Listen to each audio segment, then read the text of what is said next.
देखिए आज शुरू करेंगे लैंगिक अपराधों से बालकों का संरक्षण अधिनियम 2012। इसका अधिनियम संख्यांक वो आपको याद रखना 32 है। इसका अधिनियम संख्यांक क्या है? अधिनियम संख्यांक 32। ये थोड़ा सा याद रखना है। राष्ट्रपति की जो स्वीकृति वगैरह ये सारी डेटें आपको याद रखना है। 19 जून 2012 को है और प्रवर्तन की तिथि इसकी 15, कई जगह 15 लिखा है, कई जगह 14 लिखा है, तो दोनों याद रख सकते हैं। वैसे ध्यान कंफर्म, वैसे 14 या 15 जो भी हो, 15 एक पेपर में जो भी आई थी 15 माना था, तो 15 नवंबर 2012 इसकी 15 नवंबर 2012। वो कई जगह 14 भी लिखी है, तो जो भी आपको ऑप्शन दोनों में से मिले वो लगा सकते हैं, और दोनों में ही ऑप्शन हो तो फिर 15 लगा दीजिएगा। ठीक। संयुक्त राष्ट्र की महासभा में जो अंगीकार किया गया था इसको, वो भी डेट याद रखेंगे। वो जो है आपकी 11/12/1992 को, 11/12/1992 को जो है से अंगीकार किया गया था संयुक्त राष्ट्र की सभा द्वारा। और संविधान का जो है अनुच्छेद 15 का खंड 3 के द्वारा जो है इसमें जो बालकों से संबंधित जो विशेष प्रावधान है उसके लिए किया गया है। ठीक है, ठीक है। तो 14 कंफर्म है, तो 14 ही इसे लगा लीजिए। वैसे 14 ही है इसकी, 14 इसको इसकी 14 नवंबर ही है, तो 14 नवंबर याद कर लीजिए। ठीक है। अब देखिए इसका विस्तार जो है इस अधिनियम का संपूर्ण भारत पे, अब तो ये कोई दिक्कत वाली बात नहीं। इस अधिनियम का विस्तार कहाँ है? संपूर्ण भारत पर है। इसके बाद इसमें कुछ परिभाषाएं दी गई हैं, वो आपको याद करना है जैसे कि तैसी। 2A जो है, 2A 2A में जो है गुरुतर प्रवेशन लैंगिक हमले की परिभाषा दी गई है। गुरुतर प्रवेशन लैंगिक हमला, इस तरीके से। तो याद इसमें सिंपल सा लिखा है, गुरुतर प्रवेशन लैंगिक हमले का अर्थ है जो धारा 5 में दिया गया है, या जो धारा 5 में है, सेक्शन 5 में है। गुरुतर प्रवेशन लैंगिक हमले का क्या अर्थ है? जो धारा 5 में। वैसे भी अगर इसकी परिभाषा याद कर लोगे तो ये सेक्शन ऑटोमेटिक याद हो जाएंगे। तो गुरुतर प्रवेशन लैंगिक हमले का क्या अर्थ है? जो धारा 5 में है। और इसी के बाद 2B में जो है आपकी जो है गुरुतर लैंगिक हमले की परिभाषा दी गई है। गुरुतर लैंगिक हमला, तो गुरुतर लैंगिक हमला का क्या अर्थ है? जो धारा 9 में है। ये कहता है जो धारा 9 में है, सिंपल सा है। तो जो धारा 9 में है वही अर्थ है। गुरुतर प्रवेशन लैंगिक हमला जो धारा 5 में है, और गुरुतर लैंगिक हमला क्या है? जो धारा 9 में है। तो ये धारा 5 और 9 याद रखना है। इसके बाद 2C में सशस्त्र बल या सुरक्षा बल का अर्थ लिखा है। 2C में क्या है? सशस्त्र बल या सुरक्षा बल। सशस्त्र बल का अर्थ है संघ के सशस्त्र बल या अनुसूची में यथा विनिर्दिष्ट बल या पुलिस बल। तो सशस्त्र बल में कौन आता है? संघ के सशस्त्र बल भी आते हैं, संघ के आते हैं। इसके अलावा जो अनुसूची में विनिर्दिष्ट है, अनुसूची में जो विनिर्दिष्ट है, इसके अलावा पुलिस बल, तो तीनों आते हैं। संघ के सशस्त्र बल आते हैं, अनुसूची में विनिर्दिष्ट है वो भी आते हैं, और पुलिस बल भी इसके अंतर्गत आते हैं, सशस्त्र बलों के या सुरक्षा बल के अंतर्गत, सशस्त्र बल या सुरक्षा बल। उसके बाद 2D है, इसमें बालक की परिभाषा दी गई। ये इंपॉर्टेंट है, ये याद रखें। इस परिभाषा क्या दी गई है? बालक। तो याद रखें कि बालक का क्या अर्थ है? जो 18 वर्ष से कम है। बालक कौन है? जो 18 वर्ष से कम है, ये याद रखना, 18 वर्ष से कम है। जिसने 18 वर्ष की आयु प्राप्त नहीं की है वो व्यक्ति क्या है? बालक है। ठीक। इसके बाद है DA, और जोड़ा है इन्होंने। DA कहता है बालक संबंधी अश्लील साहित्य, बालक संबंधी अश्लील साहित्य, ये भी याद रखना है आपको। बालक का ही एक्ट है, इसीलिए बालक संबंधी अश्लील साहित्य की परिभाषा दी गई है। तो बालक संबंधी अश्लील साहित्य का अर्थ है ऐसा साहित्य जिसमें बालक को सम्मिलित करते हुए लैंगिक संबंध बनाने के आचरण का कोई दृश्य, फोटो, वीडियो, डिजिटल आकृति और जो वास्तविक बालक जैसा लगे। तो ये कह रहा है कि बालक संबंधी अश्लील साहित्य का अर्थ है बालक को सम्मिलित करते हुए, जिसमें बालक को शामिल किया गया और ऐसी लैंगिक प्रकृति का संबंध बनाने वाले कोई भी आचरण हो सकता है, कोई भी दृश्य हो सकता है, वीडियो हो सकता है, डिजिटल आकृति, वीडियो वगैरह तो हो ही सकता है, और साथ ही साथ ये कह रहा है कि डिजिटल आकृतियां भी हो सकती हैं, मतलब जो आर्टिफिशियल तरीके से जो बनाई जाती हैं, जिसमें जैसे कार्टून वगैरह होते हैं, लेकिन वो इस तरीके से बनाया गया हो कि वो बिल्कुल हूबहू असली लगे। तो इस तरीके का अगर बनाया जाता है, बालक उसमें दिखाया जाता है, तो वो भी जो है बालक संबंधी असली साहित्य की परिभाषा में आएगा। इसके बाद परिभाषा है डी के बाद ई। ई कहता है घरेलू संबंध। ये भी इंपॉर्टेंट परिभाषा है, इसको याद रखेंगे कि घरेलू संबंध का अर्थ यहाँ वही लगाया गया है जो कि डोमेस्टिक वायलेंस एक्ट में दिया गया है। तो घरेलू संबंध का अर्थ है वही अर्थ है जो घरेलू हिंसा से महिला का संरक्षण अधिनियम 2005 की धारा 2F में दिया गया है। डोमेस्टिक वायलेंस एक्ट की धारा 2F में जो अर्थ दिया गया है वही अर्थ यहाँ लगाया जाएगा, कहेगा घरेलू संबंध का। तो घरेलू संबंध कितने में दी गया है? 2E में। इसके बाद कहता है 2F। 2F में प्रवेशन लैंगिक हमले को परिभाषित किया गया है। F में क्या है? प्रवेशन लैंगिक हमला। प्रवेशन लैंगिक हमला ये कहता है प्रवेशन लैंगिक हमले का क्या अर्थ है? जो धारा 3 में है, सिंपल से जो धारा सेक्शन 3 में है, इतना याद रखना है। प्रवेशन लैंगिक हमले का क्या अर्थ है? जो धारा 3 में दिया गया है वही अर्थ यहाँ लगाया जाएगा। उसके बाद जी है विहित। विहित तो आप जानते हैं नियमों द्वारा जो नियम बनाए जाते हैं विहित अधिनियम के अधीन। इसके बाद 2H है धार्मिक संस्था। तो जो धार्मिक संस्था का वही अर्थ है, 2H कहता है कि धार्मिक संस्था का क्या अर्थ है? जो धार्मिक संस्था दुरुपयोग निवारण अधिनियम 1988 में है। तो दुरुपयोग धार्मिक संस्था दुरुपयोग निवारण एक्ट है जे धार्मिक संस्था दुरुपयोग निवारण अधिनियम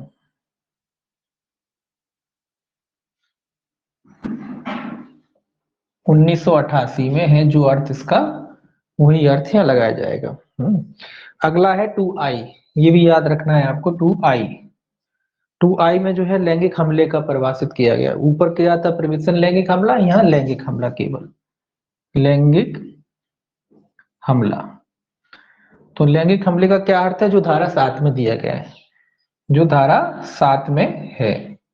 तो जो अर्थ धारा 7 में दिया गया है वही अर्थ यहाँ भी लगाया जाएगा। परिभाषा में कोई खास नहीं दिखा है, लेकिन परिभाषा याद करने से सेक्शन आपके याद हो जाएंगे। जैसे गुरुत्तर प्रवेशन लैंगिक हमला 5 में है, गुरुत्तर लैंगिक हमला 9 में है ना, ये याद हो जाएंगे आपके। प्रवेशन लैंगिक हमला ये आपका धारा 3 में, लैंगिक हमला आपका 7 में है। तो इस तरीके से सेक्शन आपके याद हो जाएंगे, थोड़ा एक से लगते हैं इसीलिए। 2J है में है आपका लैंगिक उत्पीड़न। 2J जो है काय की परिभाषा दी गई? लैंगिक उत्पीड़न की। तो लैंगिक उत्पीड़न का क्या अर्थ है? लैंगिक उत्पीड़न का अर्थ है जो धारा 11 में दिया गया है। तो लैंगिक उत्पीड़न का अर्थ है जो धारा 11 में दिया गया है, जी में कहता है लैंगिक उत्पीड़न। उसके बाद आता है 2K साझी गिरस्ती। साझी गिरस्ती को जो है 2K में परिभाषित किया गया है। साझी गिरस्ती का अर्थ क्या है? जहां अपराध से आरोपित व्यक्ति बालक के साथ घरेलू नातेदारी में रहता है या रह चुका है। जहां अपराध से आरोपित व्यक्ति, अपराध से आरोपित जो भी व्यक्ति जिस पे आरोप लगाया गया है उसके संग कुल मिला के बालक घरेलू नातेदारी में रहा है, ऐसे नातेदार को क्या कहते हैं? साझी गिरस्ती कहते हैं। ठीक है, रहा है या रह चुका है। उसके बाद है विशेष न्यायालय। 2L में जो है आपकी विशेष न्यायालय को परिभाषित किया गया है। 2L में विशेष न्यायालय को परिभाषित किया गया। विशेष न्यायालय का क्या अर्थ है? जो धारा 28 के अधीन उस रूप में अभिहित न्यायालय। तो धारा 28 में जो न्यायालय है वही यहाँ पे विशेष न्यायालय बताया गया है कि जो धारा 28 के अधीन न्यायालय बनाया गया है वही इसी अधिनियम के तहत क्या माना जाएगा? विशेष न्यायालय। धारा 28, बस इतना याद रखना है। विशेष न्यायालय का क्या अर्थ है? जो धारा 28 में बताया गया, या जो न्यायालय धारा 28 में पदाभिहित है वही न्यायालय क्या है? विशेष न्यायालय। उसके बाद 2M जो है विशेष लोक अभियोजक की बात कहता है। तो विशेष लोक अभियोजक कौन है? जो धारा 32 के अधीन अभियोजक। तो धारा 32 विशेष लोक अभियोजक का अर्थ है धारा 32 और विशेष न्यायालय है धारा 28 में। तो ये याद रखना है।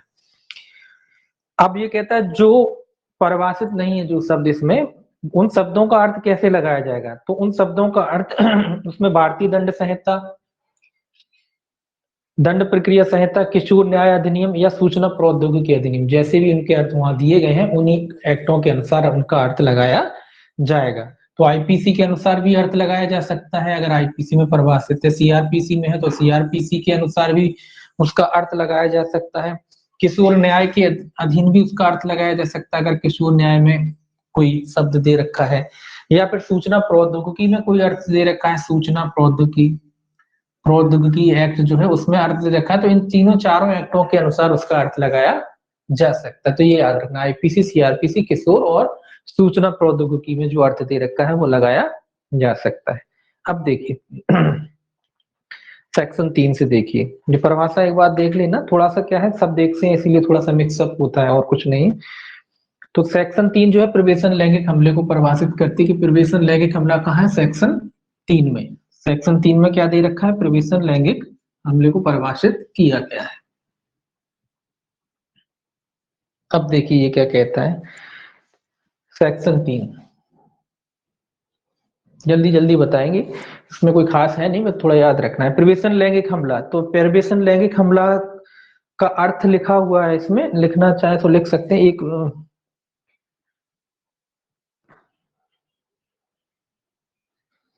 देखिए प्रवेशन लैंगिक हमला,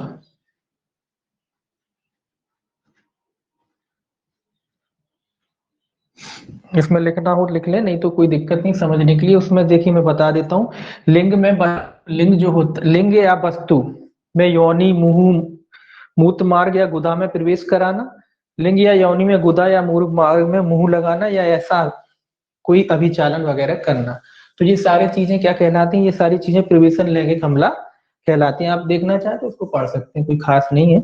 तो इसमें केवल सेक्शन याद रख सकते हैं कि प्रवेशन लैंगिक हमला क्या होता है, एक बार पढ़ना चाहे तो उसको पढ़ सकते हैं। ठीक है, सेक्शन देखिए 4, सेक्शन 4 कहता है प्रवेशन लैंगिक हमले के लिए दंड। सेक्शन 4 में क्या है, देखिए इसके सेक्शन क्या है, पहले में बताया गया अपराध तो दूसरे में दंड है, तो क्रम से इसी क्रम से इसमें सारे अपराध हैं। तो सेक्शन 3 जो है प्रवेशन लैंगिक हमला है, और सेक्शन 4 जो है प्रवेशन लैंगिक हमले के लिए दंड है। इसमें दंड है 10 वर्ष से लेकर आजीवन कारावास, 10 से लेकर आजीवन कारावास, ये आपको याद रखना है। प्रवेशन लैंगिक हमले की दंड कितना है, 10 से लेकर आजीवन कारावास तक का दंड और जुर्माना, और क्या है, जुर्माना, ये याद रखना है।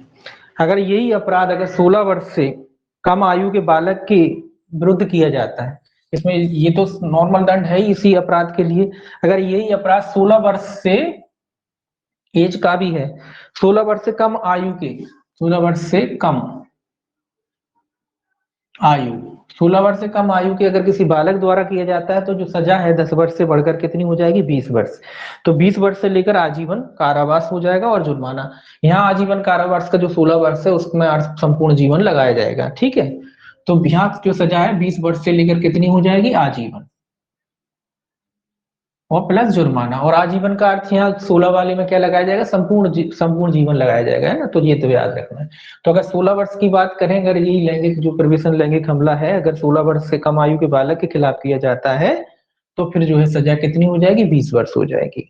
और जुर्माना जो वसूला जाता है इस अधिनियम के तहत, इस धारा के तहत, वो जो है जुर्माने का इस्तेमाल पीड़ित जो होता है, वो बालक होता है, उसके चिकित्सकीय व्यय और पुनर्वास के लिए खर्च किया जाता है। ये आप रखना याद कि जो जुर्माना की रकम वगैरह है वो उसके बालक के क्या है, पुनर्वास वगैरह और उसका जो मेडिकल का खर्चा उसके लिए इस्तेमाल किया जाता है। इसके बाद सेक्शन देखिए 5, सेक्शन 5 कहता है गुरुतर प्रवेशन लैंगिक हमला। सेक्शन 5 कैसे संबंधित है, गुरुतर प्रवेशन लैंगिक हमला। देखिए सेक्शन 3 थोड़ा पढ़ना पड़ेगा आपको, एक बार पढ़ लेना, उसके बाद ये सब वो सेक्शन 3 से ही चलते हैं। अब वही उसी का सब बढ़ता हुआ रूप है ये सब। तो सेक्शन 5 क्या है, गुरुतर प्रवेशन लैंगिक हमला। तो प्रवेशन लैंगिक हमला का बढ़ा हुआ रूप है कुल मिला के। गुरुतर प्रवेशन लैंगिक हमला क्या है, प्रवेशन लैंगिक हमले का बढ़ा हुआ रूप है। तो कैसे बढ़ जाता है इसका रूप, भाई ऐसे बढ़ जाता है कि अगर ये कोई उदाहरण के लिए मैं बता रहा हूँ, ये मान लीजिए कोई पुलिस अधिकारी द्वारा ऐसा अपराध किया जाता है, प्रवेशन लैंगिक हमला किया जाता है, तो इसका बड़ा रूप माना जाता है। जो लोग रक्षक हैं वही भक्षक बन जाता है, तो ये बढ़ जाता है।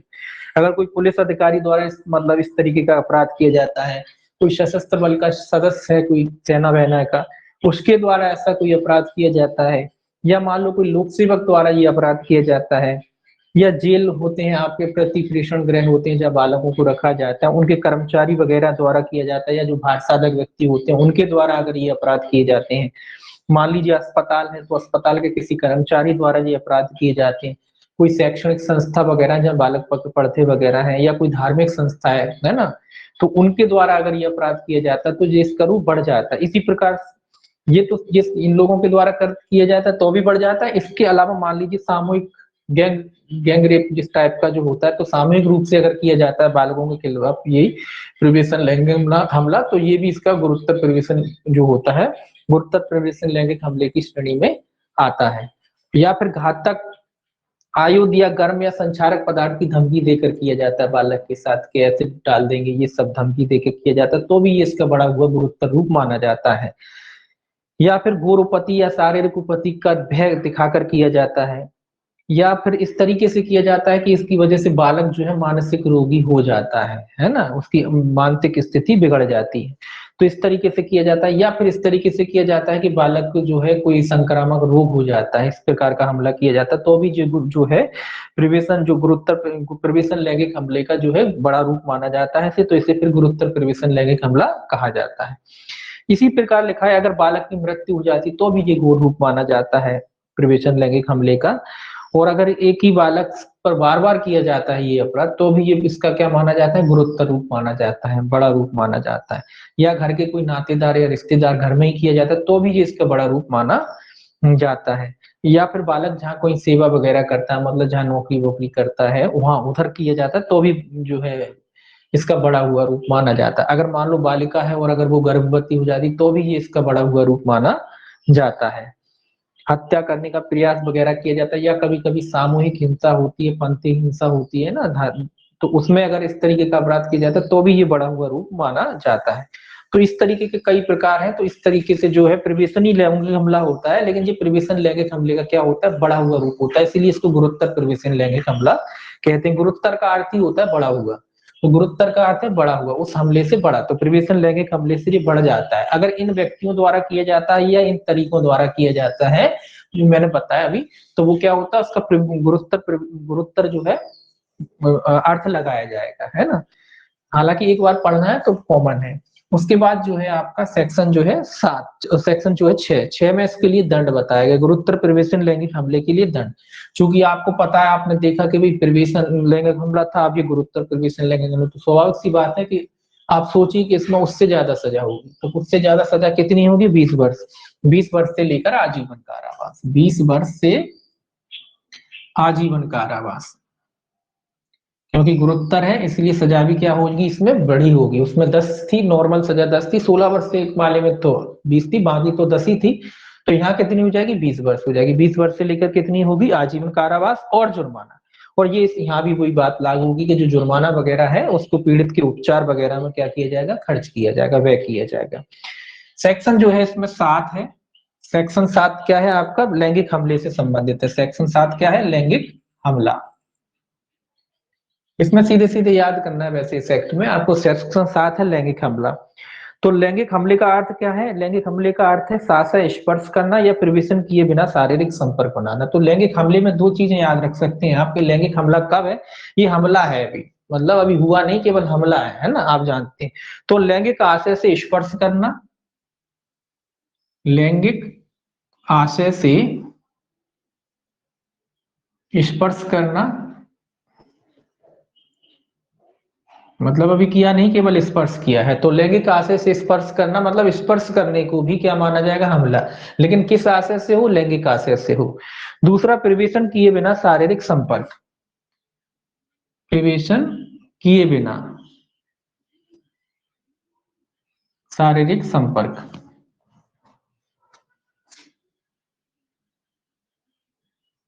ये भी याद रखें आप।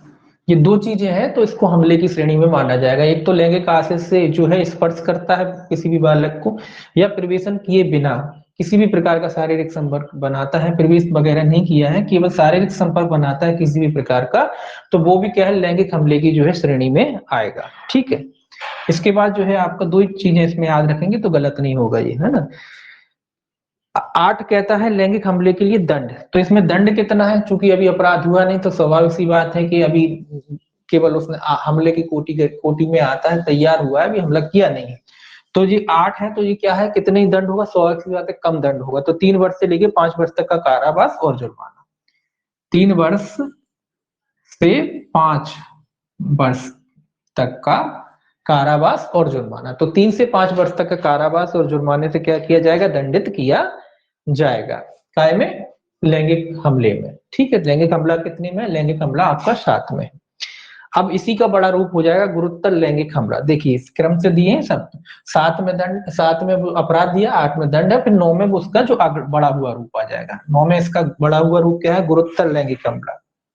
ये इसका गुरुतर लैंगिक हमला। तो ये इसी का बढ़ा हुआ रूप क्या है, 9 में दिया गया है। 7 का बढ़ा हुआ रूप क्या है, 9 में दिया गया है। तो धारा 5 के समान ही है ये कहता है गुरुतर लैंगिक हमला का मतलब क्या है, धारा 5 के समान। धारा 5 का समान मतलब वही पुलिस वगैरह अधिकारी वगैरह उनके द्वारा किया जाता है ये अपराध, तो ये उसका बढ़ा हुआ रूप हो जाता है। कोई पुलिस वाला कर दे, कोई घर का व्यक्ति कर दे, या कोई शिक्षक कर दे, या कोई लोक सेवक कर दे, या फिर वो सामूहिक तरीके से किया जाए, तो ये सब जो है उसी प्रकार से इसमें भी लागू होगा। तो वो क्या माना जाएगा, इसका बढ़ा हुआ रूप माना जाएगा। शीघ्र लैंगिक परिपक्वता प्राप्त करने की दृष्टि से ऐसा करता है। और एक चीज और इसमें जुड़ी गई है कि अगर शीघ्र इसी वजह से इस तरीके का हमला करता है कि ताकि होता है ना कि बच्चे को जल्दी मेच्योर कर देना, बड़ा बना देना, ताकि वो जल्दी बड़ा हो जाए, इस तरीके के लिए अगर अभी अपराध करता है तो वो भी गुरुतर लैंगिक हमले की श्रेणी में आता है। 10 जो देखिए क्या कहता है, 10 जो है इसका दंड दिया गया है। गुरुतर लैंगिक हमले के लिए दंड है कितना है इसमें, 5 वर्ष से लेकर 7 वर्ष तक का कारावास और जुर्माना। 5 से 7 वर्ष तक का कारावास और जुर्माना। तो यहाँ गुरुतर प्रवेशन लैंगिक यहाँ कितना था, 3 से 5 था, और यहाँ 5 से 7 हो जाएगा। इसका बड़ा हुआ जो रूप है 5 से लेकर 7 वर्ष तक का कारावास और जुर्माने से दंडित किया जाएगा। अब देखिए सेक्शन जो है 11, ये उत्पीड़न है, ये लैंगिक उत्पीड़न। लैंगिक उत्पीड़न को परिभाषित किया गया है, लैंगिक उत्पीड़न कितने में, 11 में।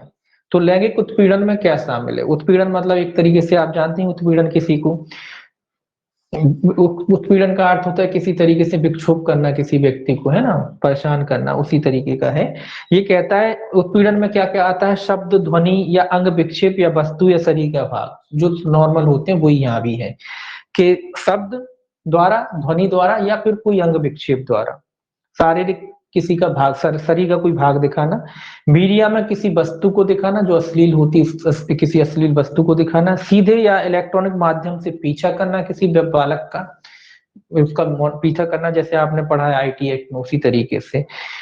वास्तविक या गढ़े गए चित्रण या मीडिया के माध्यम से धमकी देना, मतलब कोई या तो असली हो सकता है या फिर नकली हो सकता है, कोई वीडियो वगैरह बना लिया उसके बाद जो है बालक को धमकी दे रहे हैं कि ऐसा करो नहीं तो हम तुम्हारा जो वीडियो वगैरह रिलीज करेंगे, है ना, या प्रलोभन या परितोषण देना, या फिर किसी प्रकार का प्रलोभन वगैरह देकर कोई कार्य कराते हैं, तो ये सब जो है लैंगिक उत्पीड़न की परिभाषा में आते हैं। ठीक है, तो ये सारे काम जो है लैंगिक, जो से नॉर्मल लैंगिक उत्पीड़न होता है वैसे ही यहाँ भी कोई अलग नहीं है। तो लैंगिक उत्पीड़न कितने में, 11 में दिया गया है।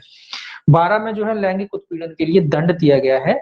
तो इसमें दंड कितना है, दोनों में से 3 वर्ष तक का कारावास और जुर्माना। तो लैंगिक उत्पीड़न के लिए कितना, 3 वर्ष तक का कारावास और जुर्माना।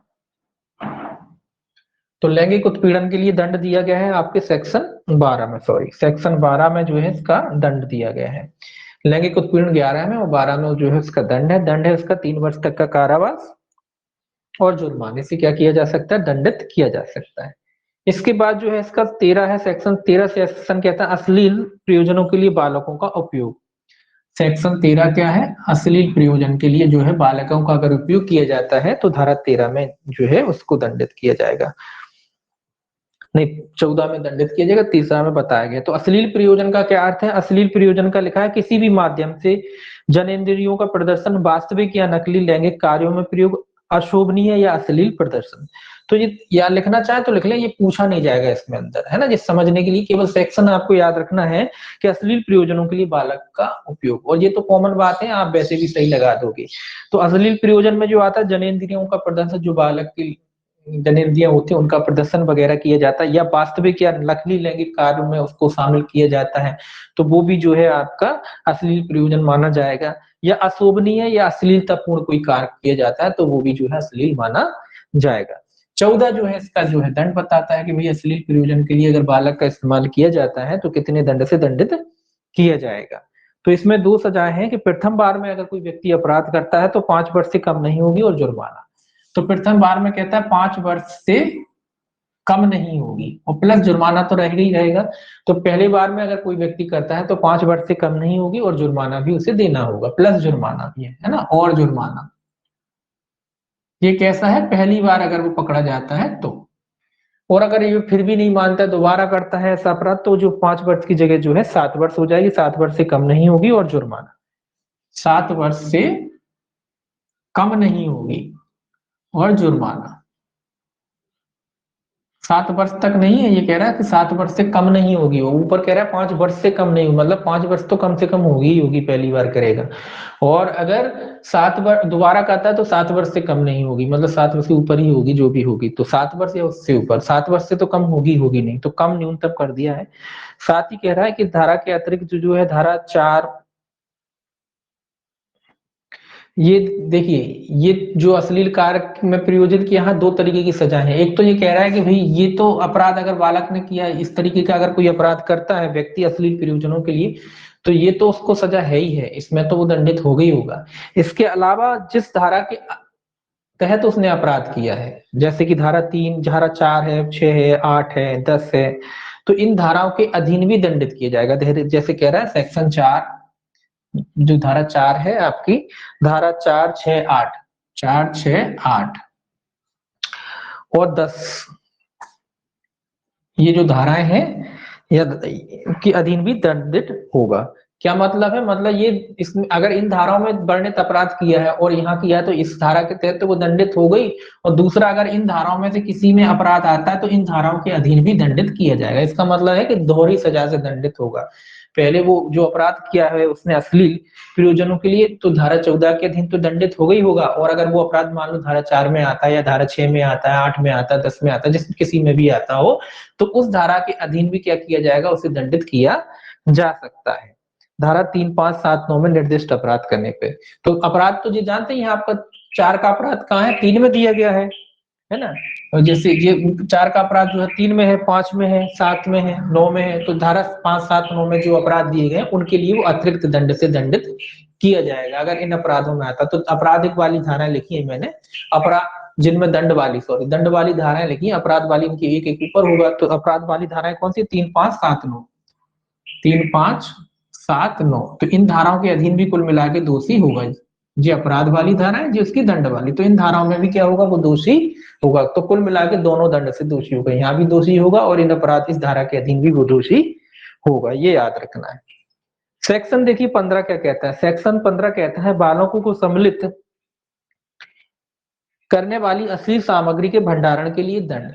ये क्या था, 14 था अश्लील प्रयोजनों के लिए बालक का उपयोग करना, यहाँ उपयोग कर रहा था बालकों को। और ये बालकों से संबंधित जो है अश्लील साहित्य वाले जो भंडारण करना, कोई साहित्य वगैरह हुआ बालकों से संबंधित अश्लील, तो उसका क्या करना, स्टोरेज करना, उसका भंडारण वगैरह करना। तो अगर ऐसा व्यक्ति भंडारण वगैरह करता है या रखता है या मिटाने नष्ट करने का आदेश में असफल रहता है, कोई व्यक्ति भंडारण करता है, सारी बातें हैं, भंडारण करता है या उसको मिटाने या हटाने का उसे आदेश दिया गया था फिर भी नहीं हटाता है, तो ऐसा व्यक्ति जो है, इसमें भी 2 प्रकार की सजा है। अगर असफल रहता है तो प्रथम बार में जो है 5,000 रुपए के जुर्माने से, प्रथम बार में कितना, 5,000 के जो है जुर्माने से क्या होगा, उसे दंडित किया जाएगा। फर्स्ट बार में जब उसे हटाने के लिए कहा गया था या मिटाने के लिए कहा गया था तो 5,000 रुपए तक के जुर्माने से। और अगर फिर नहीं मानता, दोबारा पकड़ा जाता है तो 10,000 के जुर्माने से क्या किया जाएगा, जुर्माने से उसे दंडित किया जा सकता है। इसी में 2-3 सजाएं हैं। तो पहली बार में 5,000 रुपए तक के जुर्माने से और दूसरी बार में 10,000 रुपए तक के जुर्माने से ऐसे व्यक्ति को दंडित किया जाएगा।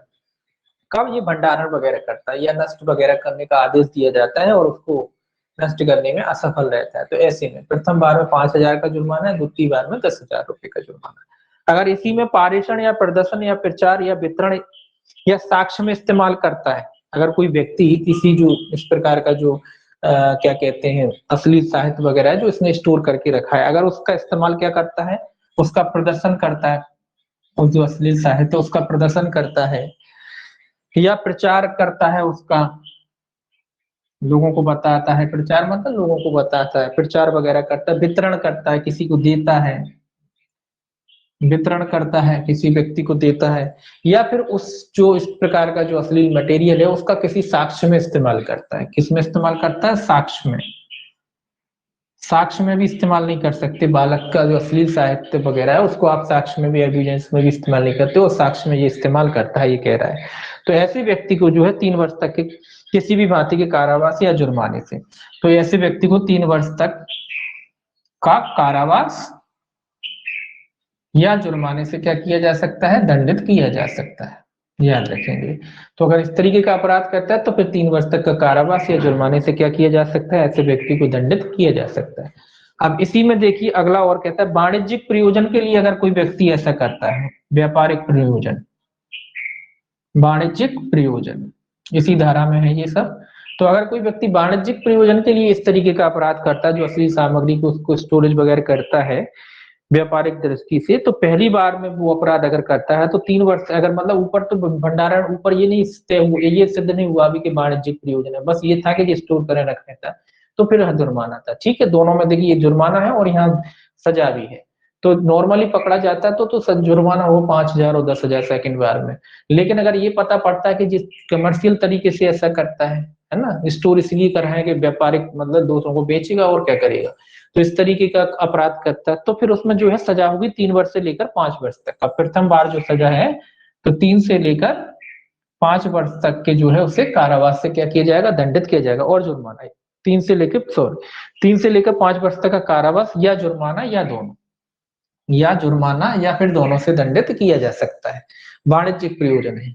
दोबारा अगर करता है तो 5 से लेकर 7 वर्ष तक का हो जाएगा। दोबारा अगर करता है तो 5 से 7 वर्ष तक का जो है कारावास से या जुर्माने से उसे दंडित किया जा सकता है। अगर ये वाणिज्यिक प्रयोजन के लिए करता है तो 3 से 5 वर्ष तक का कारावास या जुर्माना, और दोबारा करता है तो 5 से 7 वर्ष तक का कारावास या जुर्माने से क्या किया जाएगा? उसे दंडित किया जा सकता है। ठीक है, देखिए सेक्शन 16, सेक्शन 16 क्या कहता है? सेक्शन 16 में केवल आप इसका जो है हेडिंग याद रख सकते हैं, किसी अपराध का दुष्प्रेरण। तो 16 में क्या है? दुष्प्रेरण, किसी अपराध का दुष्प्रेरण वगैरह जो है 16 में दिया गया है। सीधा याद रखें, दुष्प्रेरण दिया गया किसी अपराध का जो है दुष्प्रेरण कितने में दे रखा है? 16 में। 17 कहता है दुष्प्रेरण के लिए दंड। 17 इसका जो है दुष्प्रेरण के लिए दंड बताया है। 17 में क्या है? दुष्प्रेरण का दंड, ये भी याद रखेंगे।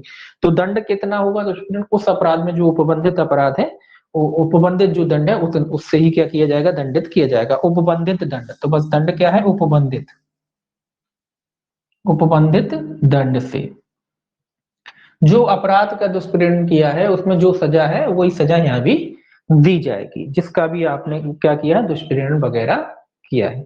दुष्प्रेरण तो आप जानते हैं, दुष्प्रेरण जो होता है किसी अन्य को उकसा कर कराना, वो काम है ना, तो इसीलिए इसको लिखा नहीं है।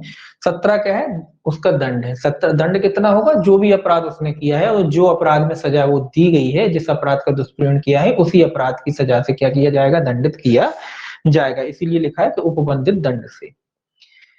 18 देखिए क्या कहता है? 18 कहता है किसी अपराध को करने के प्रयत्न। तो 16 में क्या था? दुष्प्रेरण, 17 में उसका दंड, और 18 क्या है? प्रयत्न।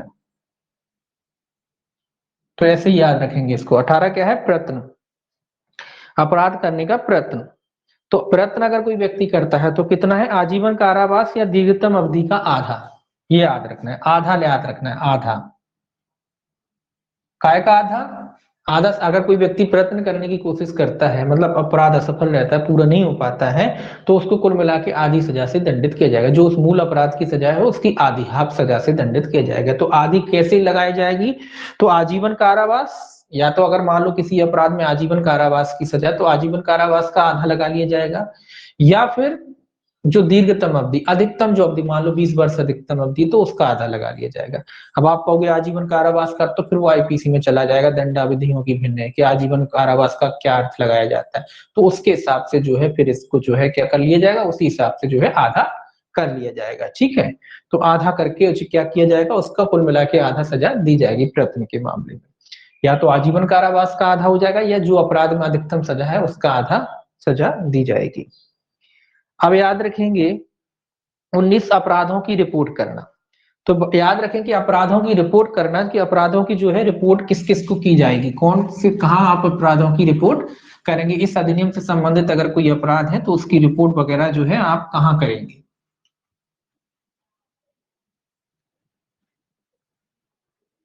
देखिए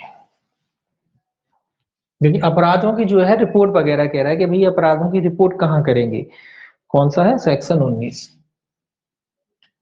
सेक्शन 19 जो है रिपोर्ट के बारे में सिंपल सा चीजें याद रखना कि विशेष किशोर पुलिस यूनिट को आप रिपोर्ट करेंगे। इसकी पहला विशेष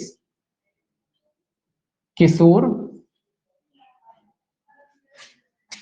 पुलिस यूनिट लिख लीजिए, या विशेष किशोर पुलिस यूनिट को आप कर सकते हैं शिकायत, या दूसरा कहाँ कर सकते हैं? स्थानीय पुलिस को, स्थानीय पुलिस को भी कर सकते हैं। तो दो जगह आप इसकी जो है शिकायत कर सकते हैं। अगर किसी जगह विशेष पुलिस यूनिट है तो वहां जो है इसकी रिपोर्ट करेंगे, जिस अधिनियम से संबंधित जो भी अपराध है उसकी, या फिर जो स्थानीय पुलिस होती है वहां भी आप इसकी जो है मामले की शिकायत दर्ज करा सकते हैं। सेक्शन 20 है। सेक्शन 20 कहता है मामले को रिपोर्ट करने के लिए मीडिया स्टूडियो और फोटो चित्रण सुविधाओं की बाध्यता। तो ये आपको याद रखना है, ये किस किस की बाध्यता दी गई है इसमें? मीडिया की, जो मीडिया होता है, जो मीडिया में सभी आ जाते हैं, इलेक्ट्रॉनिक प्रिंट मीडिया, सभी लोग। अगर इन्हें पता पड़ता है कि भाई कोई अपराध बालकों के संग हो रहा है तो ऐसा नहीं कि वो कैमरा लेके बना रहे हैं वीडियो जैसे मीडिया वाले करते हैं, वो नहीं करना है। आपको क्या करना है? आपको उसकी शिकायत भी कराना है ना। तो आपकी जिम्मेदारी है कि अगर आपके सामने कोई अपराध हो रहा है, बालकों संबंधी कोई अपराध होता है, तो उसकी आप क्या करेंगे? उसकी आप जो है सूचना दर्ज कराएंगे, रिपोर्ट कराएंगे। जी आपकी जिम्मेदारी है। मामले को रिपोर्ट करने के लिए मीडिया स्टूडियो और फोटो चित्रण सुविधाओं की बाध्यता, तो इन लोगों को भी बाध्य किया गया है। ऐसा नहीं कि भैया आप वीडियो बना रहे हैं बैठे, बोलिए देखिए बालक डूबा जा रहा है, बोले, है ना, तो ऐसा नहीं करना है आपको। बोले जैसे ही पता पड़ता है तो आपकी भी ये बाध्यता है कि अगर कोई, अधिकतर मीडिया वालों को इसलिए बनाया गया जो लोग छानबीन करते हैं, पता लग जाता है। जब पता लग गया है तो आपकी ये जिम्मेदारी कि ये जो विशेष पुलिस यूनिट है या स्थानीय पुलिस है उसको आप सूचित करें, उसकी रिपोर्ट कराएं अगर ऐसा कोई अपराध हो रहा है। ठीक है, तो इसमें हेडिंग याद रखेंगे, मीडिया वगैरह की बाध्यता है। 21 कहता है मामले की रिपोर्ट करने या विफल रहने के लिए दंड। ये कह रहा है कि अगर कोई जो है मामले की रिपोर्ट करने में विफल रहता है या मामलों की रिपोर्ट को दर्ज नहीं करता तो उसके लिए भी यहाँ सजा का प्रावधान किया गया है कि रिपोर्ट करने या अभिलिखित करने में विफल रहने पर, मतलब अगर मान लो मीडिया वगैरह थे, इनको पता हो गया फिर भी नहीं कराया इन्होंने रिपोर्ट, या पुलिस वाले ही नहीं करते, तो रिपोर्ट वगैरह लिखने में अगर असफल रहता है तो यहाँ सजा का प्रोविजन किया गया कि रिपोर्ट करने या अभिलिखित करने में विफल रहने पर, रिपोर्ट करने विफल रहने पर कितनी सजा है? 6 माह, 6 माह तक का कारावास या जुर्माना। इसमें अगर कोई रिपोर्ट वगैरह करने में विफल रहता है या रिपोर्ट नहीं करता है तो कितनी सजा होगी? 6 माह तक का कारावास या जुर्माने से दंडित किया जाएगा। और मान लो अगर यही काम कोई कंपनी द्वारा किया जाता, मतलब कंपनी की जिम्मेदारी थी और कोई कंपनी या संस्था है कि भारसाधक के रूप में विफल रहता है कोई व्यक्ति, मान लो कोई कंपनी में या कोई संस्था में कोई बालक के खिलाफ अपराध हुआ, अब इन्होंने रिपोर्ट ही नहीं लिखाई, तो उनके बारे में कह रहा है कि इन लोगों को कितनी जिम्मेदारी, इनकी थोड़ी सजा, लायबिलिटी जो है ज्यादा हो जाएगी। तो इन लोगों को जो सजा है 1 वर्ष हो जाएगी, 1 वर्ष तक का कारावास और जुर्माना, और जुर्माने से इन लोगों को दंडित किया जाएगा। किन लोगों को? कंपनी, कंपनी आ जाएगी इसमें, या कोई संस्था आ जाएगी। मान लो कोई कंपनी संस्था में कोई बालक काम करता था, उसके खिलाफ कोई अपराध हुआ, अब इनकी जिम्मेदारी है कि उसकी रिपोर्ट कराएं, ये रिपोर्ट नहीं कराते तो ऐसे में जो कंपनी या संस्था है उसको जो सजा होगी वो कितनी होगी? 1 वर्ष तक के कारावास और जुर्माने से दंडित किया जाएगा। नॉर्मली जो है 6 माह तक का कारावास या जुर्माना। अब देखिए सेक्शन जो है 22, सेक्शन 22 कहता है मिथ्या परिवाद या सूचना के लिए दंड। अगर कोई व्यक्ति मिथ्या परिवाद वगैरह करता है, मतलब झूठी वगैरह शिकायत वगैरह कराता है बालक के खिलाफ, किसके खिलाफ? बालक के खिलाफ झूठी शिकायत वगैरह कराता है तो कितने दंड से दंडित किया जाएगा? तो 6 माह तक का कारावास या जुर्माना। कितने दंड से दंडित? सेम ऊपर जो सजा है वही।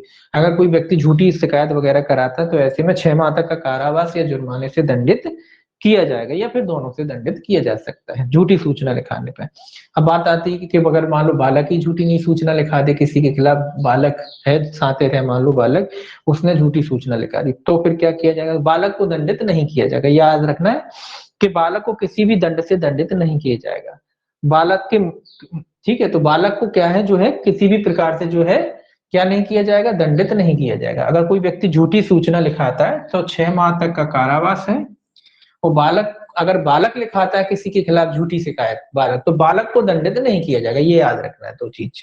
अब बात आती है कि अगर कोई व्यक्ति पर्टिकुलरली किसी बालक के खिलाफ झूठी शिकायत कराता है, दर्ज कराता है, बालक के खिलाफ मिथ्या परिवाद करता है, बालक के खिलाफ, देखिए 2 तरीके की सूचनाएं होती है। एक तो आपने झूठी वैसी जानकारी दे दी कि ऐसा ऐसा अपराध हुआ है हमें लगता है, तो वो आपने करा दी। एक आप पर्टिकुलरली बालक के खिलाफ ही सूचना दर्ज कराते कि भाई इस बालक ने जो है ऐसा किया है, उसके खिलाफ में झूठा मुकदमा दर्ज कराते हैं, झूठी शिकायत कराते हैं। तो ऐसे में जो सजा है 1 वर्ष तक का कारावास या जुर्माना, यहाँ जो है 1 वर्ष हो जाएगी सजा। 1 वर्ष तक का कारावास या क्या है, जुर्माने से क्या किया जाएगा, दंडित किया जा सकता है। तो इसमें पनिशमेंट काफी है। ठीक है। सेक्शन जो है 23, सेक्शन 23 कहता है मीडिया के लिए प्रक्रिया। ये कह रहा है मीडिया वालों के लिए क्या प्रक्रिया अपनाई जाएगी। मीडिया के लिए प्रक्रिया तो आप जानते हैं मीडिया की क्या जिम्मेदारी है कि भैया इसमें यहाँ वही लिखा है कि फालतू की टीका टिप्पणियां ना करें, जो मीडिया वाले करते हैं तो वो ना करें। इसमें वो इसी पे रोक लगाई कि ऐसी टीका टिप्पणी नहीं करेगा जिससे ख्याति या निजता का हनन होता है। तो ये मीडिया के लिए जिम्मेदारी कि इस तरीके की कोई टिप्पणियां ना करें कि जिससे ख्याति की और प्रतिष्ठा की कोई हानि होती है। तो मीडिया के लिए जो बाउंडेशन है कि अगर कोई बालक से संबंधित कोई अपराध वगैरह है तो इस तरीके की जो है टिप्पणी वगैरह ना करें। दूसरा है कि बालक की जो है पहचान वगैरह है उसको प्रकट वगैरह ना करें। बालक संबंधी अपराध है, आप आजकल तो देखो डिबेट हो जाती है हर चीज पे, न्यूज दिखाएंगे नहीं डिबेट करेंगे। तो उसी की कह रहा है कि भैया आप फालतू की डिबेटें ना करें और जो है वो बालक का जो एड्रेस वगैरह वो जो है सार्वजनिक ना करें। अगर कोई मीडिया हाउस वाले इसका उल्लंघन करते हैं तो इनको सजा होगी 6 माह से, हालांकि असलियत में नहीं होती लेकिन फिर भी 6 माह से 1 वर्ष तक है। 6 माह से 1 वर्ष तक का जो है जो मीडिया हाउस वगैरह वाले हैं उनको जो है कारावास या जुर्माने से दंडित किया जा सकता है। तो जो भी पत्रकार वगैरह करेगा उसको, अगर ये लोग निजता का भंग करते हैं बालक की या फिर जो है उसका पता सार्वजनिक कर देते हैं तो ऐसे में 6 माह से 1 वर्ष तक के कारावास या जुर्माने से क्या किया जा सकता है, इनको दंडित किया जा सकता है। अब देखिए सेक्शन 24, तो ये मीडिया वालों के लिए है ना सजा। अगर डायरेक्टली आपसे ये पूछे कि मीडिया वालों के लिए सजा कितने में, तो 23 में है इनके लिए। ठीक है, इनकी बाध्यता है 23 में। अब देखिए 24 कहता है बालक के कथन को अभिलिखित किया जाना। तो बालक के कथन, बालक के कथन, ये कथन 2 तरीके से 2 बार आएंगे। तो यहाँ 24 में जो है बालक के कथन है, आगे भी आएंगे। तो 24 का कहता है बालक के कथन कौन कौन अभिलिखित करेगा। दोनों, न्यायालय भी करता है, पुलिस वाले भी करते हैं, दोनों अलग अलग सेक्शन। 24 में जो है पुलिस वालों के बारे में कह रहा है कि 24 में बालक के कथन कौन अभिलिखित करेगा, पुलिस वाले करते हैं। तो कौन सा पुलिस अधिकारी करेगा, उप निरीक्षक की पंक्ति का कोई पुलिस अधिकारी। उप निरीक्षक की भी पंक्ति का भी कौन, महिला पुलिस अधिकारी। उप निरीक्षक की पंक्ति की महिला पुलिस द्वारा उसके निवास पर या पसंद के स्थान पर। तो किस रैंक का होना चाहिए, उप निरीक्षक, ये याद रखना है। और उप निरीक्षक में भी पुरुष नहीं होगा, कौन होगी, महिला। उप निरीक्षक की महिला पुलिस अधिकारी, महिला पुलिस। ठीक है, तो ये भी याद रखना है कि अगर बालक संबंधी अपराध है तो उप निरीक्षक रैंक का पुलिस वाली तो होगा, पुलिस वाला तो होगा, लेकिन कौन होगा, वो महिला पुलिस अधिकारी होगी। और वो भी कहाँ लिखा जाएगा, बालक के पसंद के स्थान पर। बालक के पसंद के स्थान पर, उसके या तो निवास पर, घर पर, या पसंद के स्थान पर। या तो निवास पे वो कहते हैं भाई बालक के निवास पे जाके, या उसकी पसंद का जो कोई स्थान होगा जो बताता है। अगर वो घर पे नहीं लिखवाना चाहता कहीं और लिख दो, कुल मिला के थाने में नहीं होंगे। तो निवास स्थान पर, उसके घर के स्थान पर, या उसकी पसंद के स्थान पर जो है उसके बयान दर्ज करे जाएंगे। वो कौन करेगा, महिला पुलिस अधिकारी करेगी। किस रैंक की होगी, उप निरीक्षक रैंक की होगी। ठीक। दूसरी इसकी शर्त है कि जो महिला पुलिस अधिकारी होगी वो कथन लिखते समय वर्दी नहीं पहनेगी। दूसरा क्लॉज ये कहता है कि भाई ये वर्दी नहीं पहनेगी, मतलब ड्रेस लगा के नहीं जाएगी। नॉर्मल जो है कैजुअल ड्रेस होती है, अपने जो कैजुअल कपड़े होते हैं उनमें जाएगी, ड्रेस वगैरह लगा के नहीं जाएगी। ड्रेस का इसलिए छोड़ा है ताकि बच्चा जो खुल के जो है अपने बयान दे सके, डरे ना, है ना, उसको ये ना लगे कि पुलिस वाला आ गया या पुलिस वाली आ गई। तो इस वजह से ये कहा है कि वर्दी पहन के नहीं जाएगी, है ना, नॉर्मल जो अपने कपड़े होते हैं उन्हीं में जो है इनके बयान लेने जाएगी। ठीक है, तो ये भी याद रखना है, ये याद रखने वाली चीज है, इसमें वर्दी पहन के जो है कथन नहीं होंगे। तीसरा कहता है सुनिश्चित करेगा कि अभियुक्त से संपर्क ना हो। ये तो कॉमन बात है, जब जी बयान वगैरह लिए जाते हैं इन लोगों का, तो जो पुलिस वाला है या पुलिस वाली है ये सुनिश्चित करेगी कि ऐसा तो नहीं कि आसपास जो अभियुक्त है जिसने अपराध किया है वो आसपास ही मंडरा रहा हो। तो ये भी सुनिश्चित करा जाएगा कि वो व्यक्ति आसपास ना हो, ताकि जो है बालक क्या कर सके, खुल करके जो है अपना बयान दे सके। अगली शर्त ये है इसमें कि रात्रि में किसी भी बालक को जो है पुलिस स्टेशन में नहीं रखा जाएगा। ये भी इसमें नियम है कि रात्रि के समय जो है बालक को किसी भी अवस्था में पुलिस स्टेशन में नहीं रखा जाएगा। और दूसरे लास्ट वही है कि जो बालक की पहचान है उसको जो है संरक्षित रखा जाएगा। ये भी इन लोगों की जिम्मेदारी कि जो बालक की पहचान वगैरह है उसको क्या रखा जाएगा, गोपनीय रखा जाएगा पुलिस वालों की तरफ से भी। तो हर तरीके से ये चीजें हैं, तो इनका बयान मैन इसमें यही है बयान वाला। इसमें याद रखना है उप निरीक्षक की महिला पुलिस अधिकारी द्वारा लिखा जाएगा, बालक के निवास स्थान और उसके घर पर, वर्दी पहनेगी नहीं, ये भी याद रखना है। ठीक है, सेक्शन आप इसका देखिए 25। सेक्शन 25 कहता है मजिस्ट्रेट द्वारा बालक के कथन का अभिलेखन। देखिए 24 में कौन कर रहा है, पुलिस वाले कथन लिख रहे हैं, यहाँ 25 में कौन कथन लिखता है, मजिस्ट्रेट। तो ये भी कथन लिख रहे हैं, लेकिन ये जो कथन है कौन के समक्ष हो रहे हैं, मजिस्ट्रेट के। तो 24 में पुलिस वाले और 25 में कौन, मजिस्ट्रेट। तो दोनों जगह दोनों लिख सकते हैं, पुलिस वाले भी कथन लिखते हैं बालकों के और मजिस्ट्रेट भी लिख सकते हैं। 24 में पुलिस वाले लिखते हैं, 25 में मजिस्ट्रेट के समक्ष। तो ये तो जानते हैं कि जो मजिस्ट्रेट के समक्ष कथन है दंड प्रक्रिया संहिता की धारा 164 के अनुसार होंगे। तो 164 के कथनों के अनुसार जैसे होते हैं सीआरपीसी के 164 के कथनों के अनुसार यहाँ भी मजिस्ट्रेट द्वारा जो है कथन कराए जा सकते हैं। ठीक है, तो कौन सी धारा, सीआरपीसी की धारा 164 के तहत यहाँ भी कथन होंगे।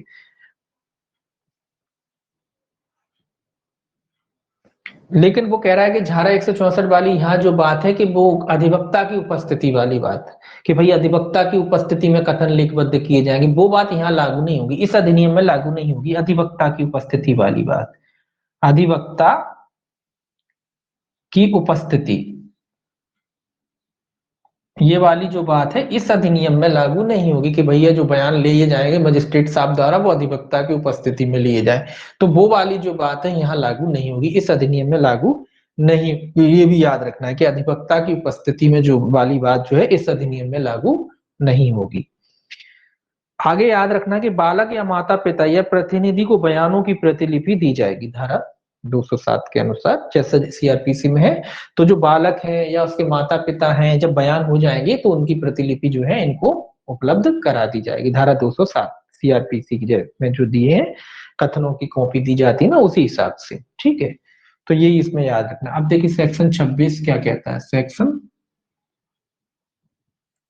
सेक्शन 26 कहता है अभिकथन किए जाने वाले कथनों के संबंध में अतिरिक्त उपबंध। इसमें भी केवल हेडिंग याद रखना, इसमें कुछ नहीं है, अतिरिक्त उपबंध वगैरह दे रखे हैं, कोई खास नहीं है इसमें भी। एक मिनट, 26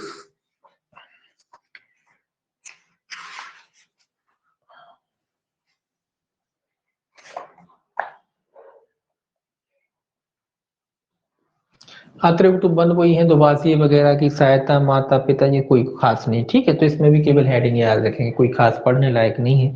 देखिए सेक्शन जो है आपका 27, सेक्शन 27 कहता है बालक चिकित्सा परीक्षा। 27 में क्या है, बालक की चिकित्सकीय परीक्षा, यह मान लीजिए बालक का, तो बालक का मेडिकल है धारा 27 में, मेडिकल कराना, चाहे प्रथम सूचना या परिवाद किया गया हो या ना किया गया हो। तो जरूरी नहीं कि चिकित्सक की परीक्षा के लिए कोई परिवाद वगैरह किया गया हो, चाहे प्रथम सूचना या परिवाद, तो चाहे जरूरी नहीं कि एफआईआर की गई हो या परिवाद किया गया हो, चाहे एफआईआर की गई हो या ना की गई हो, अगर उपयुक्त लगता है तो बालक का मेडिकल कराया जा सकता है। कौन सी धारा के तहत कराया जाता है, सीआरपीसी की धारा 164 ए के तहत। सीआरपीसी की धारा 164 ए के तहत जो है बालक, ये थोड़ा याद रखना है कि जो बालक का मेडिकल है वो किस धारा के तहत कराया जाता है, मतलब सीआरपीसी की कौन सी धारा के तहत कराया जाता है। तो दंड प्रक्रिया संहिता की धारा 164 ए के, सीआरपीसी में जो धारा 164 में जो होता है उसी तरीके से यहाँ भी कराया जाएगा। तो ये याद रखें 164 ए के तहत। बालिका की दशा में ये तो कॉमन बात है कि अगर मान लो बालक की जगह बालिका है तो महिला डॉक्टर जो होगी उसके द्वारा जो है उसका मेडिकल कराया जाएगा।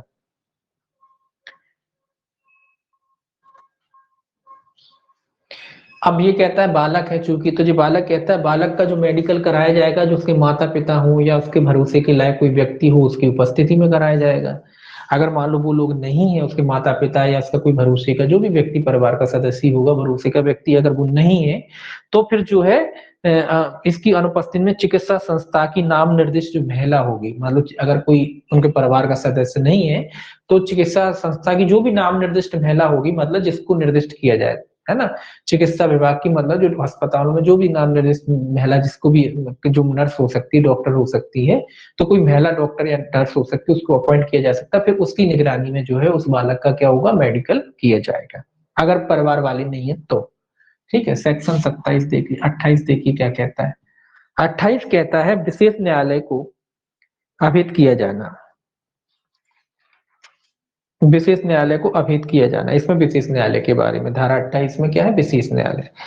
तो राज्य सरकार जो है, विशेष न्यायालय की स्थापना कौन कर रहा है, राज्य सरकार करेगा। राज्य सरकार कैसे करेगा, मुख्य न्यायमूर्ति, जो हाईकोर्ट का मुख्य न्यायमूर्ति नॉर्मली जहां होते हैं जिस तरीके से होता है उसी तरीके से यहाँ भी है कि राज्य सरकार जो है स्पेशल जो कोर्ट है उनकी जो है स्थापना करेगी। किसके परामर्श से करेगी, जो हाई कोर्ट होता है उसका मुख्य न्यायमूर्ति होता है उसके परामर्श से। प्रत्येक जिले में सेशन न्यायालय को एक विशेष न्यायालय घोषित करेगी। ये जानते ही हैं आपको, विशेष न्यायालय कौन होगा, सेशन न्यायालय होगा। तो सेशन न्यायालय को ही क्या कर सकती है, विशेष न्यायालय घोषित कर सकती है प्रत्येक जिले में। ठीक है, किसके परामर्श से, हाईकोर्ट का जो मुख्य न्यायमूर्ति होता है उसके परामर्श। कौन करता है, राज्य सरकार करता है। तो कॉमन जैसा हर एक्टों में वैसा यहाँ भी है। अब आता है, परंतु बालक अधिकार संरक्षण आयोग अधिनियम 2005 द्वारा विशेष न्यायालय घोषित किया गया है, तो अधिनियम के अनुसार विशेष न्यायालय समझा जाएगा।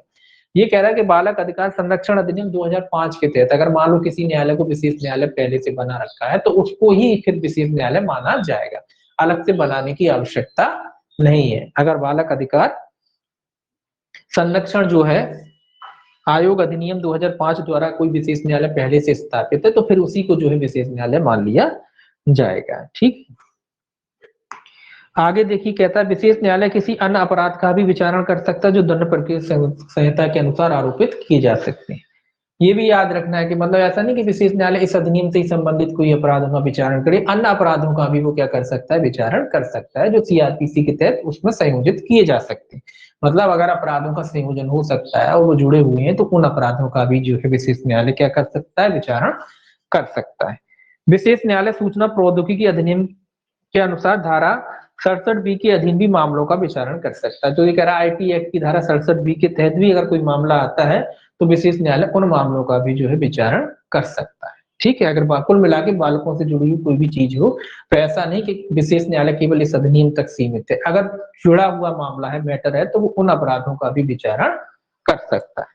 इसके बाद देखिए 29 कहता है कतिपय अपराधों के मामले में उपधारणा। तो ये तो सिंपल है, उपधारणाएं होती है 29, बस इतना याद रखें 29 में उपधारणा है। और आप जानते हैं कि उपधारणा क्या होगी, उपधारणा करेगा, सीधी सी बात, उपधारणा करेगा जब तक कि तत्प्रतिकूल साबित ना कर दिया जाए। तो उपधारणा के मामले में न्यायालय उपधारणा क्या करेगा, करेगा, जब तक कि तत्प्रतिकूल साबित ना कर दिया जाए न्यायालय उपधारणा करेगा। बस इतना याद रखें, करेगा, वो जब तक कि तत्प्रतिकूल साबित ना कर दिया जाए। तो सेक्शन 29 में उपधारणा वैसे खास पूछा नहीं जा सकता, लेकिन पूछा जाएगा तो भी आप जानते हैं करेगा, है ना।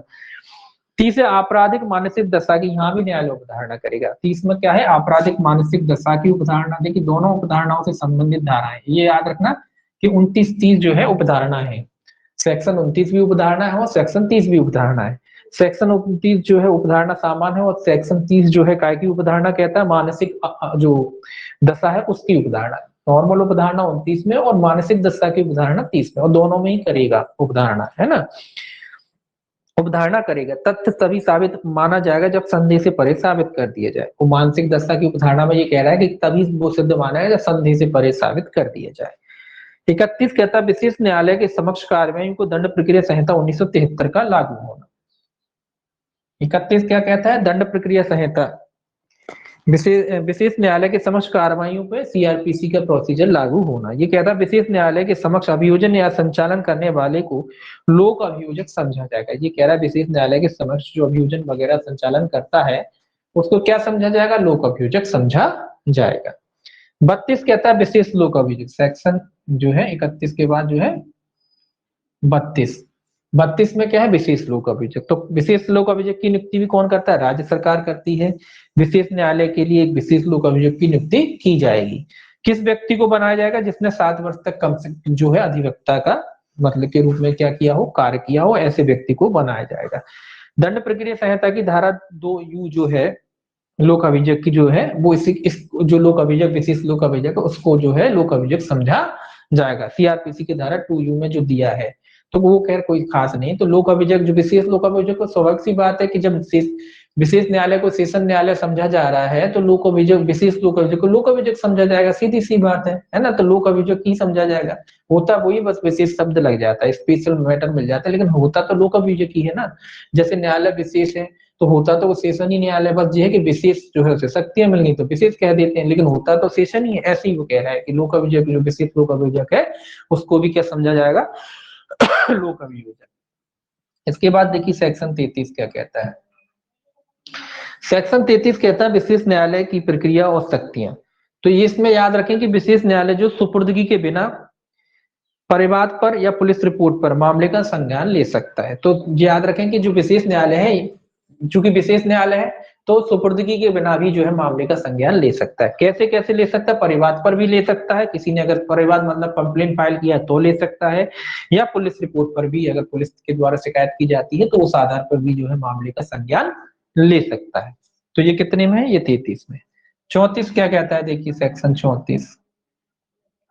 सेक्शन 34 कहता है बालक द्वारा अपराध किए जाने और विशेष न्यायालय द्वारा आयु का अवधारण करने के मामले में प्रक्रिया। तो ये आयु का अवधारण और बालक द्वारा जो अपराध है आयु का अवधारण ये भी याद रखना कि भैया आयु का अवधारण किस धारा में, 34 में करेगा।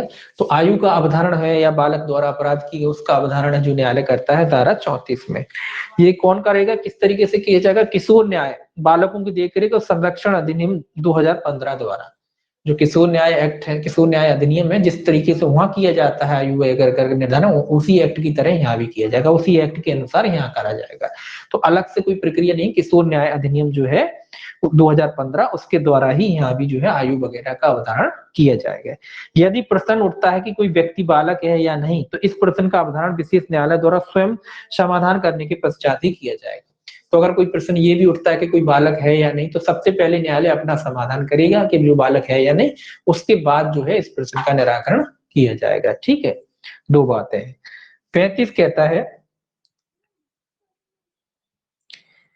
35 कहता है बालक के साक्ष्य को अभिलिखित और मामले का निपटारा करने के लिए अवधि। कह रहा है कितनी अवधि जो है उसके संबंध में जो है मामला निपटाया जाएगा। अवधि की बात कह रहे भाई, कितनी अवधि लगेगी मामले का निराकरण करने में।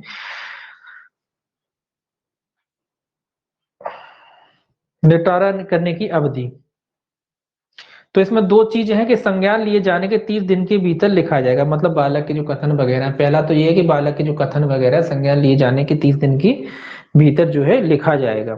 संज्ञान लिए जाने के 30 दिन के भीतर, 30 दिन के भीतर, ये दो चीजें याद रखना है। और दूसरा ये कह रहा है कि जो मामले का निपटारा है वो कितने दिन के भीतर किया जाएगा, 1 वर्ष की अवधि के भीतर।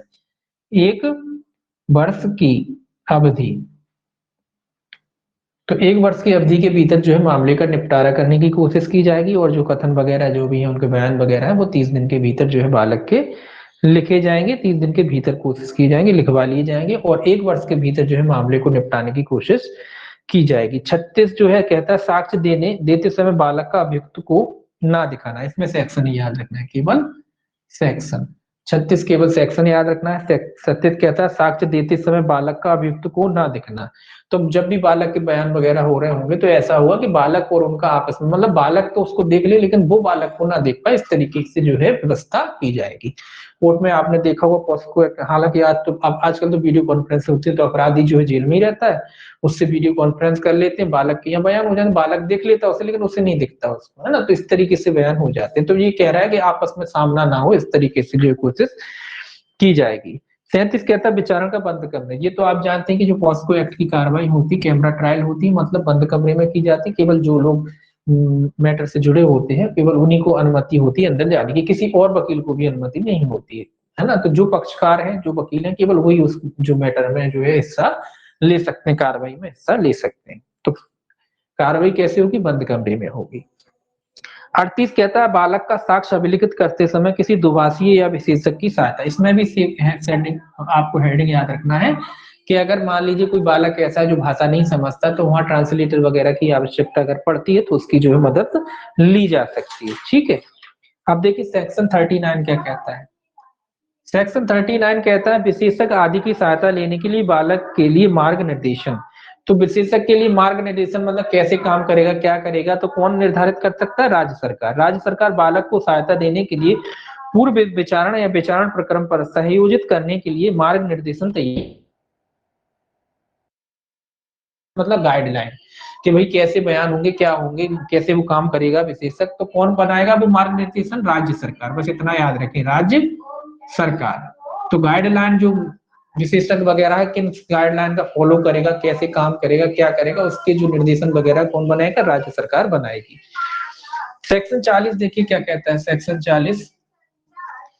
40 कहता है विधिक काउंसिल की सहायता लेने का बालक का अधिकार। ये बालक का अधिकार है, बालक विधिक काउंसिल वगैरह की अगर सहायता लेना चाहता है, कोई विधिक सहायता लेना चाहता है तो ले सकता है। ये कहता है दंड प्रक्रिया संहिता की धारा 301 के परंतु के अधीन बालक का कुटुंब या संरक्षक अपनी पसंद का विधिक काउंसिलिंग की सहायता लेने के लिए हकदार होंगे। तो ये कह रहे हैं बालक के जो भी कुटुंब वगैरह सदस्य हैं, अगर ये अपनी पसंद के जो लोग हैं किसी विधिक सहायता वगैरह लेना चाहते हैं तो ले सकते हैं, कोई बाध्य नहीं है कि भी नहीं ले सकते। ये अपनी पसंद के जो भी काउंसिल वगैरह से सहायता लेना चाहें तो ये सहायता ले सकते हैं। यदि व्यय उठाने में असमर्थ होते हैं तो विधिक सेवा प्राधिकरण व्यय उठाएगा। पहला तो कहता है कि जी अपनी विधिक सहायता ले सकते हैं जहां से लेना चाहें। दूसरा कहता है अगर मान लो जी विधिक सहायता लेना चाहते हैं और सहायता मतलब इन पे इतना पैसा नहीं है, सक्षम नहीं है, तो फिर इनकी मदद कौन करेगा? जी तो आप जानते हैं विधिक सेवा प्राधिकरण के द्वारा क्या की जाएगी? इनकी मदद की जाएगी। विधिक सेवा प्राधिकरण का काम ही होता है विधिक सहायता ऐसे लोगों को जिनको जो सक्षम नहीं है ना। तो ये फिर विधिक सहायता प्राधिकरण द्वारा क्या की जाएगी? इनकी मदद की जाएगी, इनको विधिक सेवा उपलब्ध कराने में। तो ये याद रखना है, विधिक सेवा उपलब्ध कराने में किसके द्वारा मदद की जाएगी? विधिक सेवा प्राधिकरण के द्वारा जो है इनको मदद उपलब्ध कराई जाएगी अगर सक्षम नहीं है तो। अब इसके बाद 41 कहता है, सेक्शन 41 कहता है कतिपय मामलों में धारा 3 से 13 तक के अब उपबंधों का लागू ना होना। ये कह रहा है 3 से 13 तक के उपबंध लागू नहीं होंगे। कब लागू नहीं होंगे? ये कहता है जब ऐसी चिकित्सक की परीक्षा या चिकित्सकीय उपचार उसके माता पिता या संरक्षक की सहमति से किए जा रहे हैं। ये याद रखना है कि 3 से 13 तक के प्रोविजन, 3 से 13 तक के प्रोविजन अगर लागू, कब लागू नहीं होंगे? जब जो मेडिकल किया जा रहा है या जो उपचार किया जा रहा है माता पिता या संरक्षक की सहमति से। याद रखें, माता पिता या संरक्षक भी जोड़ लीजिए, संरक्षक की सहमति से। ये याद रखें कि माता पिता संरक्षक की सहमति से अगर उपचार वगैरह किया जा रहा है, उपचार लिख लीजिए,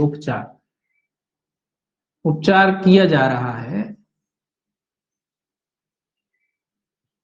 तो धारा 3 से 13 के उपबंध जो है लागू नहीं होंगे। ठीक है, इतना याद रखें कि अगर माता पिता के ही कहने पर किया जा रहा है तो फिर 3 से 13 तक के प्रोविजन जो है लागू नहीं होंगे। इसके बाद सेक्शन 42 देखिए, ये कई चीज याद रखना है इसमें। सेक्शन 42 कहता है अनुकल्पित दंड। अनुकल्पित दंड कितने में? 42 में। तो इस अधिनियम के अधीन या भारतीय दंड संहिता के अधीन मात्रा में गुरुत्तर है। ये अनुकल्पित दंड का अर्थ क्या है भाई? अनुकल्पित दंड, 1 मिनट, 42 उसके बदले में जो कहता है अनुकल्पित दंड।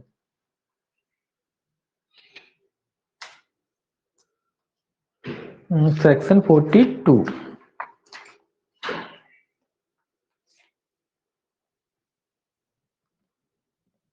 हाँ, ये कह रहा है ऐसे अपराध का दोषी पाया गया है अपराधी उस दंड का भागी होगा जो इस अधिनियम के अधीन भारतीय दंड संहिता के अधीन मात्रा में गुरुतर हो। ये कह रहा है कि मान लो कोई व्यक्ति जो है इस अधिनियम के तहत कोई अन्य अपराध जो ऊपर लिखे हुए हैं उनमें से कोई दोषी होता है, तो ये कह रहा है जहां जो भी गुरुतर हो, जहां भी बड़ी सजा हो उसकी, चाहे इस अधिनियम के तहत ऐसे अपराध का दोषी पाया जाता है तो उस अपराध का भागी होगा जो इस अधिनियम के अधीन या भारतीय दंड, या तो इस अधिनियम के अधीन या फिर आईपीसी के अधीन, आईपीसी से दंडनीय कोई अपराध किया है या इस अधिनियम से दंडनीय अपराध किया है। तो अनुकल्पित दंड कह रहा है कि अगर मान लो दो अपराध के दोनों में आता है वो अपराध, तो कह रहा है कौन से दंड से फिर दंडित किया जाएगा? तो ये कह रहा है जिसमें भी बड़ी सजा, अगर आईपीसी में बड़ी सजा होगी, ज्यादा सजा होगी तो उससे दंडित किया जाएगा, अगर यहाँ ज्यादा सजा होगी तो यहाँ से दंडित किया जाएगा। उसमें ऊपर लिखा है 354 300 पूरे जो महिलाओं वाले अपराध होते हैं, अगर इस तरीके के कोई अपराध वगैरह किए जाते हैं और उस विधि में भी आते हैं यहाँ भी आते हैं, तो जहां भी ज्यादा सजा होगी, आईपीसी में ज्यादा सजा होगी तो वहां उस सजा से दंडित किया जाएगा, और अगर यहाँ ज्यादा सजा होगी तो यहाँ से दंडित। मतलब हो जाता है ना कि दो अपराध यहाँ पे भी बन रहा है और आईपीसी में भी बन रहा है, तो फिर वही कैसे दंडित करे जाए। दो दो सजा तो होती नहीं, एक ही होती, हालांकि सजा दो होती लेकिन होती तो अधिकतर। ये कह रहा है कि कैसे दंडित किया जाएगा, तो जो भी अधिकतम सजा होगी दोनों में से किसी भी एक्ट में उससे उससे उससे क्या किया जाएगा, दंडित किया जाएगा। तो अनुकल्पित दंड इसी में है, अनुकल्पित सेक्शन 42 याद रखना है, अनुकल्पित दंड। खैर हो गया 42। इसके बाद जो है आपका 42A और है 42A।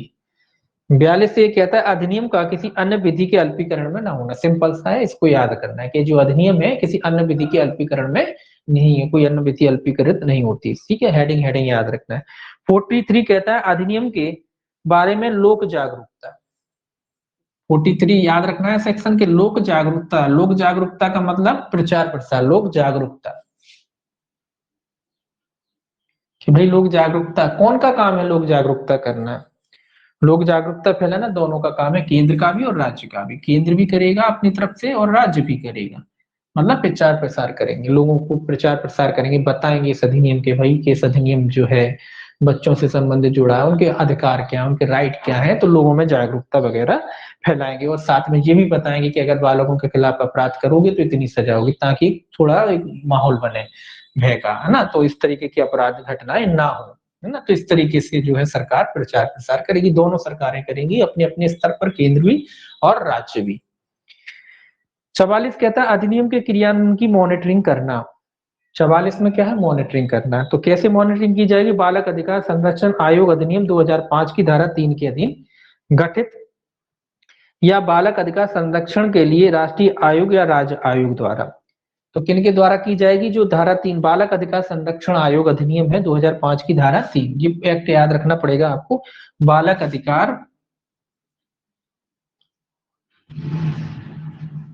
अधिकार संरक्षण आयोग अधिनियम, संरक्षण आयोग अधिनियम, संरक्षण आयोग अधिनियम 2005। 2005 जो है इसकी धारा 3 के अधीन जो गठित होता है, की धारा 3 सेक्शन 3, इसकी धारा 3 के, तो सेक्शन 3 के अधीन गठित। ठीक है, इसके अलावा जो है दूसरा, बालक अधिकार संरक्षण के लिए राष्ट्रीय आयोग या राज्य आयोग, किस कौन के द्वारा किया जाएगा, बालक अधिकार संरक्षण के लिए राष्ट्रीय आयोग या राज्य आयोग, राष्ट्रीय आयोग या फिर राज्य आयोग, आयोग द्वारा। तो किस अधिक इस एक्ट के तहत जो राष्ट्रीय आयोग या राज्य आयोग जो है बालकों के लिए बनाया जाता है, बालक अधिकार संरक्षण के लिए जो आयोग बनाया गया, राज्य आयोग या राष्ट्रीय, राज्य आयोग और या राष्ट्रीय आयोग, मतलब केंद्र का है एक राज्य का है, तो इनके द्वारा बनाया जाता है। तो इनके द्वारा क्या किया जाएगा, इसकी क्रियान्वयन और मॉनिटरिंग वगैरह की जाएगी।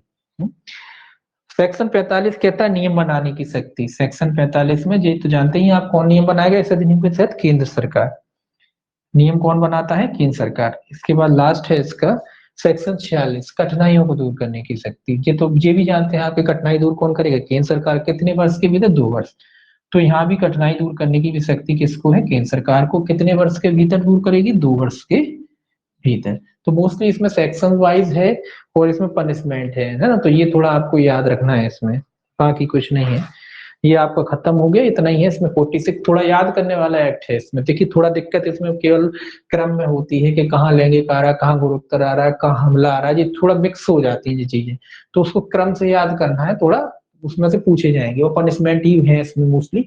और जो अंदर की प्रॉब्लम्स होती हैं, अगर कभी कभी बना दिए जाते हैं क्वेश्चन उस टाइप के आ जाते हैं, तो जो अंदर के शब्द जैसे हैं वो आपको पढ़ने पड़ेंगे, उसको थोड़ा सा पढ़ लीजिएगा, कोई समझने के तो है नहीं, तो एक बार पढ़ लीजिएगा, कभी कभी उस टाइप के क्वेश्चन बना देते हैं, तो उनको पढ़ लीजिएगा। बाकी कोई इसमें ज्यादा उसमें कोई दिक्कत है नहीं, लेकिन अच्छे से थोड़ा जरूर पढ़ लीजिएगा। सेक्शन वाइज आ सकते हैं क्वेश्चन इसमें, इस एक्ट में जो है सेक्शन बेस्ड क्वेश्चन आ सकते हैं, पनिशमेंट और सेक्शन बेस्ड क्वेश्चन।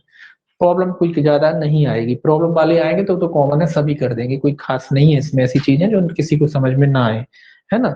तो बाकी कुछ नहीं है, ठीक है। तो सेक्शन ऑफ पनिशमेंट बेस है ये क्वेश्चन पेपर, ये आपका जो है।